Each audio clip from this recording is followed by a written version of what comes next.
Hello classmates and professor, my name is Rebecca Figueredo and today I will be providing a presentation for my History of Mathematics class. Here I will be deriving the Pythagorean triplets formula. To derive the Pythagorean triplets formula, we use the Pythagorean equation, which reads as x to the power 2 plus y to the power of 2 equals z to the power of 2. In order for us to continue so that we could derive the Pythagorean triplets, we want to isolate x to the power of 2. In order to do this, we subtract y to the power of 2 on both sides, and we get x to the power of 2 equals z to the power of 2 minus y to the power of 2. From here, we also could write the right-hand side as a product by factoring. So we end up getting x squared equals z plus y times z minus y.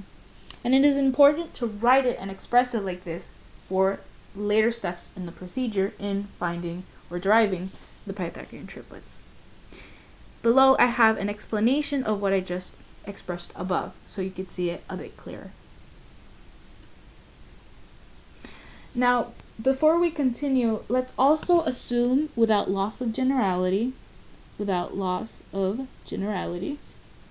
that the greatest common divisor of x and y is equal to 1. But this also implies that the greatest common divisor of x and z is equal to the greatest common divisor of y and z, which equals 1. And here it is explained as well. We need this in order to continue. Now, remember that we still have x squared equals z plus y, z minus y. I want to ensure that the left-hand side equals 1. And we do this by dividing by x to the power of 2. X to the power of 2 dividing x to the power of 2 is just equal to 1. But I will express this as z plus y over x times z minus y over x. And we write this because we see, and let me use a different color, that the top half, x plus y, is an integer, and the bottom half, which is the denominator, is also an integer. We have the same here with z minus y and x. So because we have an integer over an integer, these two are fractions, and they are rational numbers, and they are reciprocals of each other. And because they're reciprocal of each other, we can continue on to the next step. And here's the explanation to what I did above. Now, knowing that they are reciprocals of each other, let me get the blue, we can express one part of the equation as being m over n equaling, let's say, z plus y over x, which we can also write it as z over x plus y over x. Then the other hand, which is again a reciprocal, would be n over m, where we would have z minus y over x. And again, we could express this as z over x minus y over x. We take a second to note that they are the same integer. Again, I'm going to use a different color. Notice that we have a z on both ends, a y on both ends, and the denominators are x's. Because we see this, we realize that it looks like a system of two linear equations, and that is what we can use to solve for each z over x and y over x. And that is what I have explained here. Now, let us solve for z over x or y over x, depending on which one you want to solve first.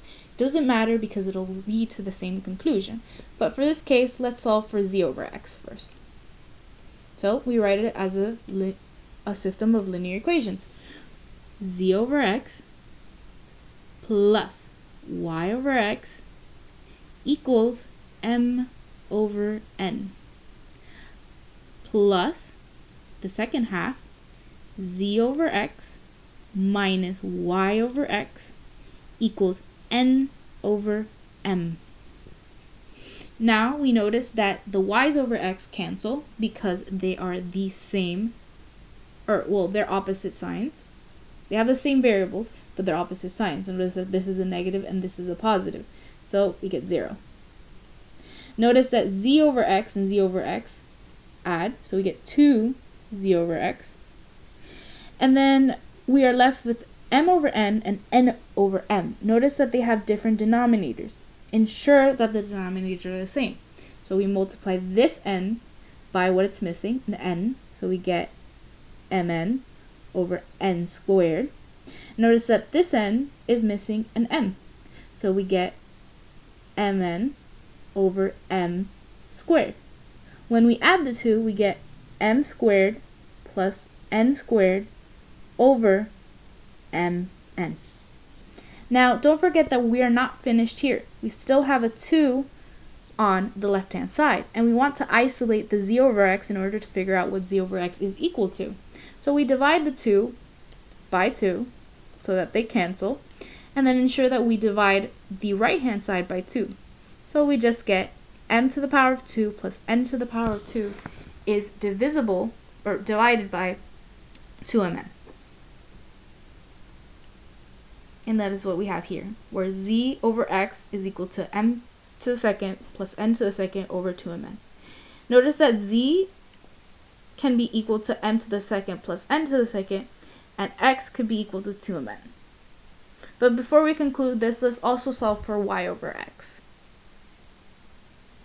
So for y over x, and let me be consistent, use the color black, we have y over x plus, or my apologies, z comes first. Z over x plus y over x equals mn plus z over x minus y over x equals nm. Now notice that if we keep it like this, the y over x's would cancel because they're still opposite sign. So in order to cancel the z over x, we would multiply the bottom half by negative. So we end up having, and I'm going to use a different color for this too, negative z over x, positive y over x, and negative n over m. Now the z's over x's cancel. We're left with 0 there.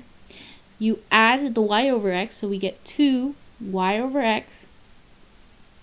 And then finally it is equal to, and remember that they are not the same, so we get mn to n the power of 2 and mn m to the power of 2.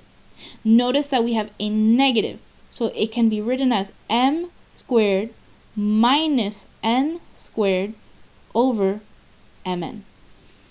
The last step again is to divide by 2 on both ends.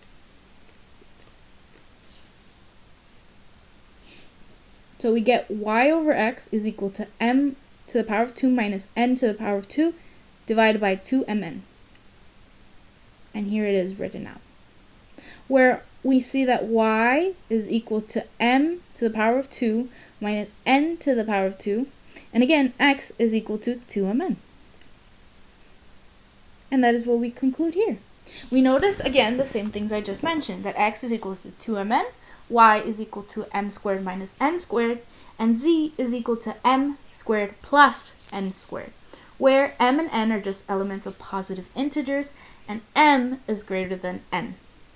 Therefore, if x squared plus y squared equals z squared, where the GCD, or the greatest common divisor of x and y, is equal to 1, then we have derived our Pythagorean triplet equation, where x, y, and z are simply 2mn, m squared minus n squared, and m squared plus n squared, where again m and n are just elements of positive integers where m is greater than n. And that concludes the presentation. We have finally derived our Pythagorean triplets by using both the Pythagorean equation and our understanding of the greatest common divisor of x and y equaling 1, as well as the other procedures we mentioned. And below I have a summary of everything coming together of what we discussed today in the presentation. So you could see it as a whole and how each part influences our final conclusion of deriving the Pythagorean triplets. And that concludes the presentation. Thank you so much for watching, and I hope you have a wonderful day.